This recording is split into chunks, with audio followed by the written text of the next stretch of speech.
Well, welcome back, everyone. Again, we're here at Artemes and are very interested in this moment in the world with just the pandemic and economies around the world kind of shaking from it. We're just more and more interested in where we're headed and how we're going to get there. And to that end, I wanted to welcome back a guest that we had actually a few weeks ago, Mammad Mahmoodi, again, an economist, entrepreneur out of New York City and a good friend. And just kind of wanted to talk a little bit more with him to see what the word is on the street. So welcome back, Mammad. Thank you, Joel. I'm very happy to be back here. Yeah, man, it's interesting times out there, huh? Yeah, it's like, every day that goes, we are just seeing so many new things that has never been experienced in our lifetimes. Yeah, it's which is kind of unnerving and creates some fear, I guess, but it's also kind of exciting, right? Just to see the flaws and our shortcomings, but gives us ways to then correct going forward. Yeah, exactly. As we were talking on the last meeting, it's exactly. First, it's really heartbreaking, everything that is going on, a lot of lives that are being lost, a lot of families that are being falling apart. All of that is very, very heartbreaking, and my heart goes out to everyone that has been impacted by that.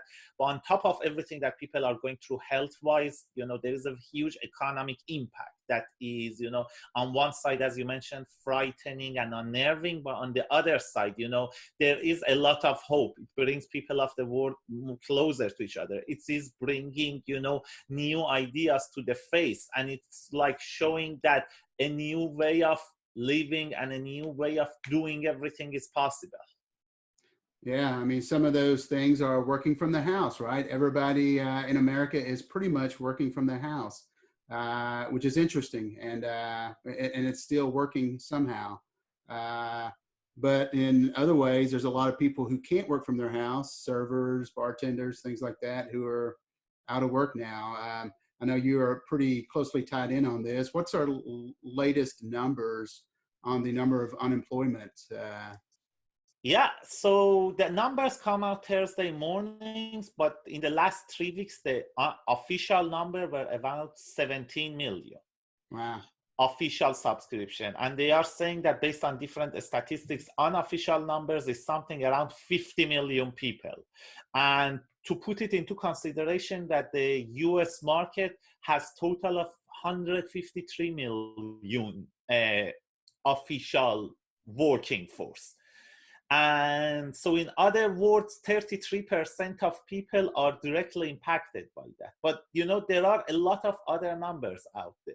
There is this survey that just came out a few days ago that was really heartbreaking, that for people under 45 years old, nationally, 52% of them are either furloughed, lost their job, or reduced their hours with more than 50%.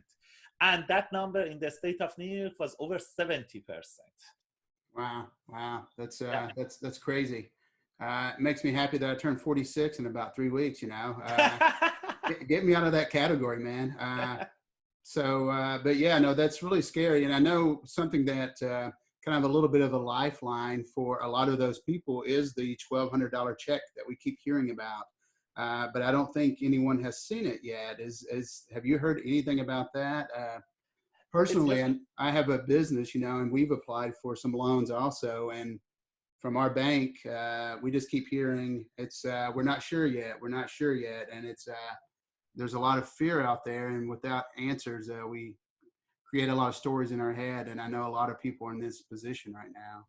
Yeah, it's actually really hard. We do have two small businesses as well between each other. They have over 20 employees, and we have kept them all. We are trying, because they're great employees, we are trying to get through this. And like everyone else, there is a limit to the amount of savings that a small business has and can keep it going. And the same, we applied over 2 weeks ago, and still crickets, nothing from the bank, nothing from the SBA. They're all like, we are working on it. And I was reading some statistics, and up to 2 days ago, up to Monday evening, less than 5% of businesses who have applied have received any sort of, pay, interim payment. Yes. So it is getting tough on people. Yeah, no doubt, no doubt.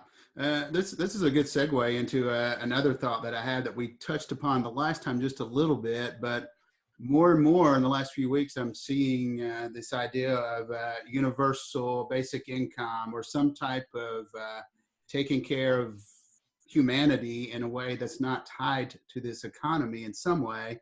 And just wanted to, we actually did a kind of an informal poll on the Artemes Facebook page and had a lot of responses. And the question was this: if we should base an economy on human health or on economic output. And it was nearly 100% that people responded on human health, which kind of seems to make sense, right? But so just thinking about that and a universal basic income, are you hearing any more about that out in the world as you're talking to other people out there? Yeah, it's actually very interesting because it's one of the reasons that a lot of these ideas have come to surface is that this pandemic has shown the flaws that the existing system has. We are kind of living in an unhinged capitalistic system. And I really don't want to get into the discussions of so if we are putting some criticism of capitalism, we are a socialist or like a commie or anything. There are a lot of labelings out there, and I really don't want to get into that, But what we have seen is that the existing unhinged capitalism is just not working as it should, because it is excluding more and more people. There are, in different tiers, people are just feeling that, hey, this system is not designed for them. An interesting example that happened very recently was the stock market.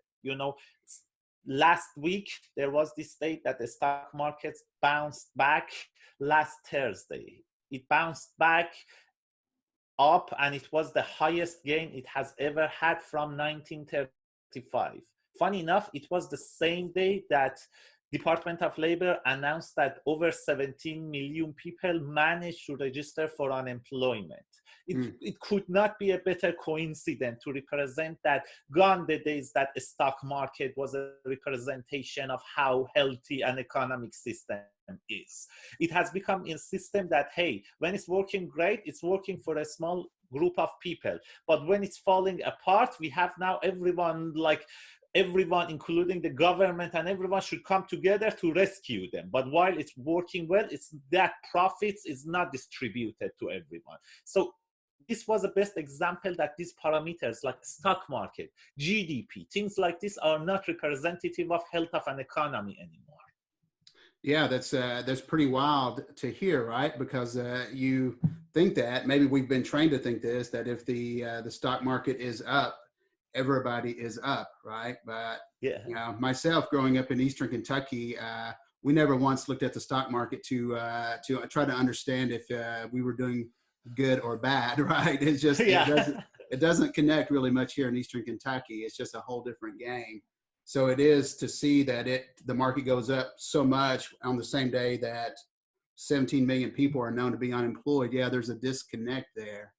And the other thing I really connected with what you said there, Mammad, is the idea that this isn't a capitalistic or socialistic conversation, right? This is like, what is the best for humanity, and that's one of the things that we're thinking about here at Artemes is like, what good parts of capitalism can we take, what good parts of socialism can we take, and other ideas, and bring them together into a system that really just serves us better.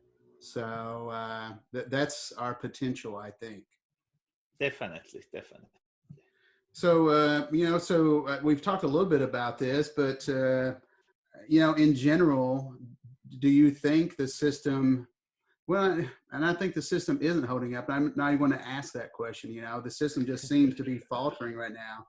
So the question I would have is, what could we do? What could the government do right now to help its citizens? To help us kind of get through this tough period. What are some of the things that aren't happening that could be happening?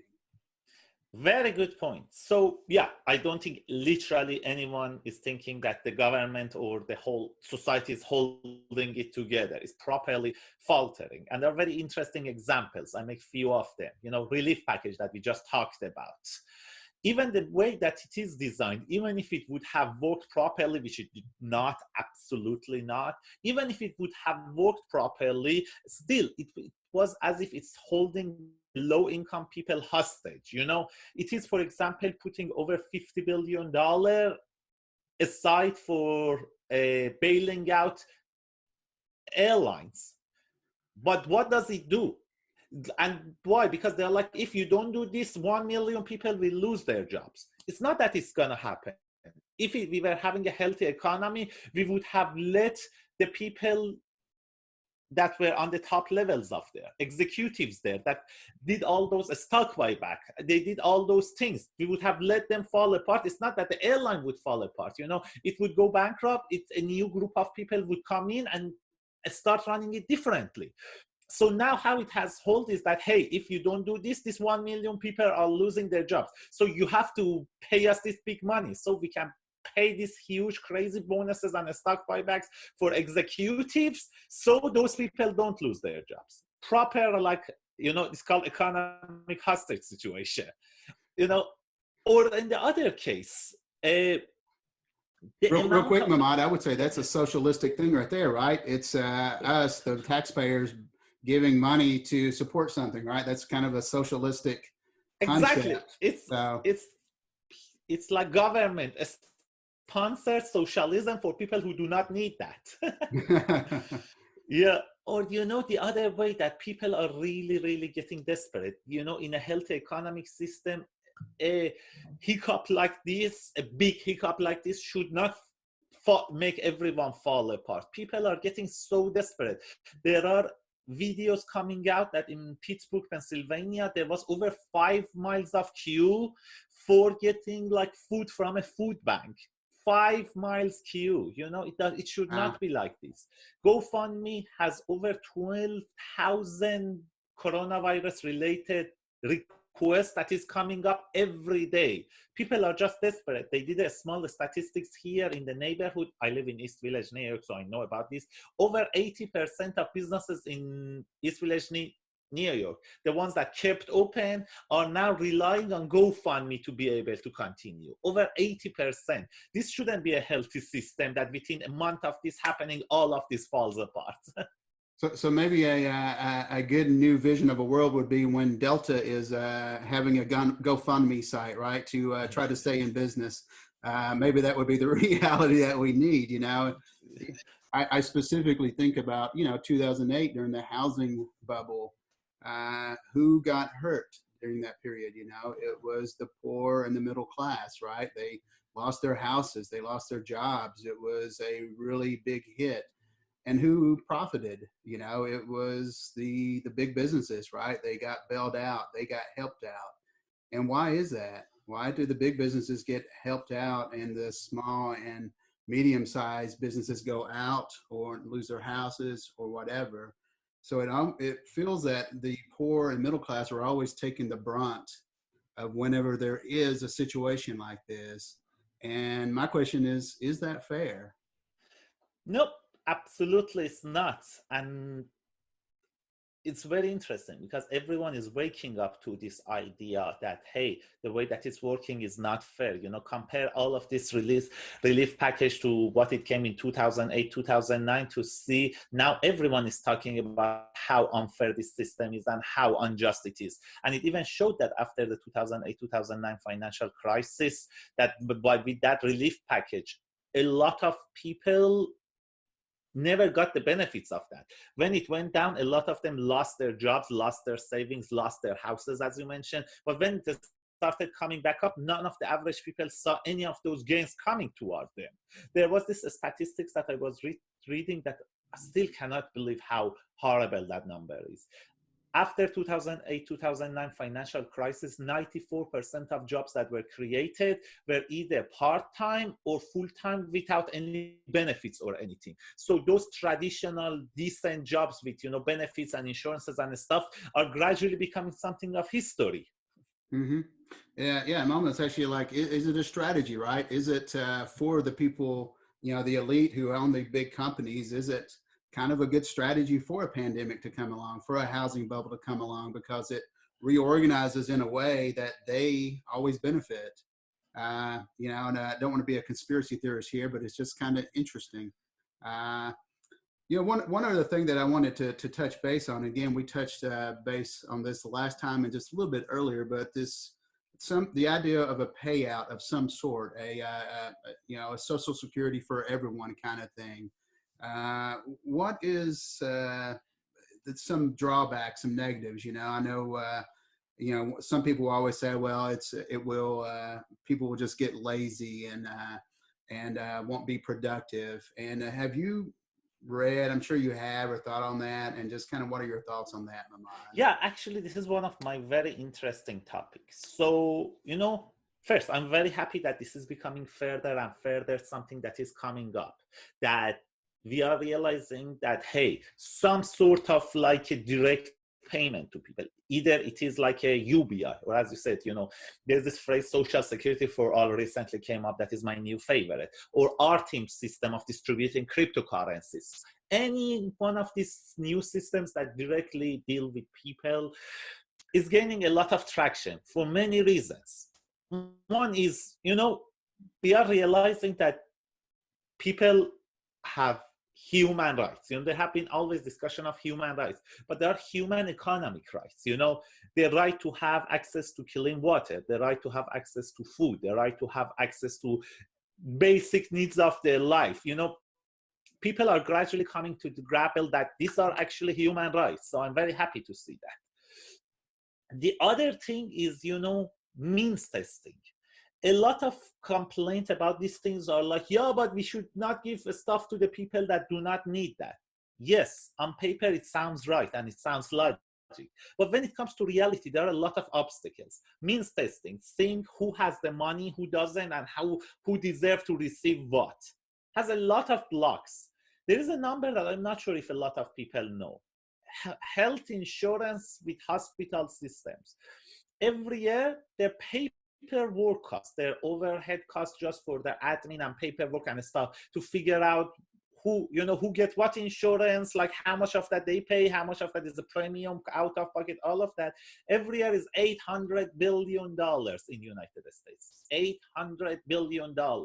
That alone was equivalent of the relief package that came out in 2008, 2009, just to say how big this number is. Or a lot of this other means testing, like affordable housing that have been working in New York City like for 50 years. Or, every year, United States spends $750 million on different type of safety nets, excluding Social Security, excluding Medicare, just the different type of safety nets. And a lot of that money is just getting used to see who is eligible for that, who gets what part, and all of this. So it's really, this means testing is becoming something of history. Maybe it's just easier just to give something to gradually to everyone and start distributing that. It kind of gives everyone an easier path, and it's like it stops all of this mean testing, waste of money and everything. And the third one that I think, in my opinion, is very important is, hey, at the end of the day, it's about respect. It's about the people that we are, either when they are low income and everything, still they are decent human beings. They are doing their best. They are really trying. So, the fact that we decide to what to give them or how they are allowed to spend their money, it's none of our business. Because there is like a wrong myths that they think that, hey, if we go give cash to low-income people, they go and waste that money on things that they don't need it, or on alcohol, or on drugs, or anything. There was a study that came out that actually over 95% of money that is given to low-income people goes to their very essential needs like food and bills and things like that. So that's totally out of the window, that idea that people don't know how to spend their money. People know very well how to spend their money. Yeah, and there's been many studies that I'm familiar with, and doing research for the book, that's when people get this extra income, it makes their life better. It gives them a little breathing room to then worry about education, to worry about feeding their kids, to nurture them, to play with them. They're just in a mental space to where there's a potential for growth as opposed to fear and that constriction that causes. So yeah, to me, it makes a lot of sense, and another thought there is, again, it's when a Delta or a bank needs bailed out, do we ask them these tough questions, right? I think if we, the people, got to ask those companies these tough questions, they probably wouldn't make it either, right? So it needs to be fair if we're going to do it. So Exactly, exactly. And you brought it up briefly yourself. Survival. It's a very important thing to understand. If you're in survival, if you are food insecure, if you don't know where your next month's rent come from, if you don't know where your next meal come from, expecting you to thrive is just not realistic. When you are in survival, all you think about is where is my next thing coming from? Where is my next meal comes from? So providing a limited base to people actually help them to unleash their dreams, to unleash their potentials. You need to have those basics in order to be able to be innovative, to come up with new ideas, to start new businesses, to build all those small businesses that are the backbones of this society. Expecting people that, hey, I'm hungry, I don't have my rent, I'm facing eviction, now I'm gonna go and come up with this brilliant idea. That's not how human nature works. And it's not even good for them, it's even good for other people. So I don't know if you heard that in Los Angeles, the very first day that the gun shops reopened, like 2 weeks ago, they sold over 2.2 million guns and amenities around that. And it was very interesting, and I really researched about that. And a lot of them, when people were talking to them, they weren't like thinking that they are gonna go and shoot people. They were worried that, hey, if my neighbor runs out of food and is hungry, they might come and raid my house. I need to be able to defend myself. So if we have a structure in a society, if we have a system set up that people know that if there is, a situation like this, no one is gonna go hungry, no one is gonna get kicked out of their place that they live. It's not even a peace of mind for them, it's a peace of mind for others, that they know that a pacifist society, a regular society can go on as it was. They are not worried that they are gonna be raided or anything like this. So it's actually a win-win for everyone.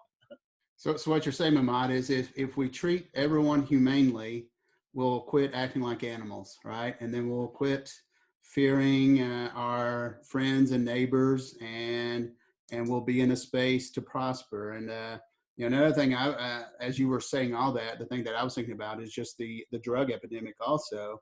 And I know a lot of people, here in Eastern Kentucky, dear friends and family who have died from drugs. And I think the reason is that they are looking for an escape from those pressures of society, right? Of paying that power bill, of feeding their kids. And you can either figure out a way to do that, which is really difficult around here, or you can go away. And the easiest way to go away is through pills and other drugs.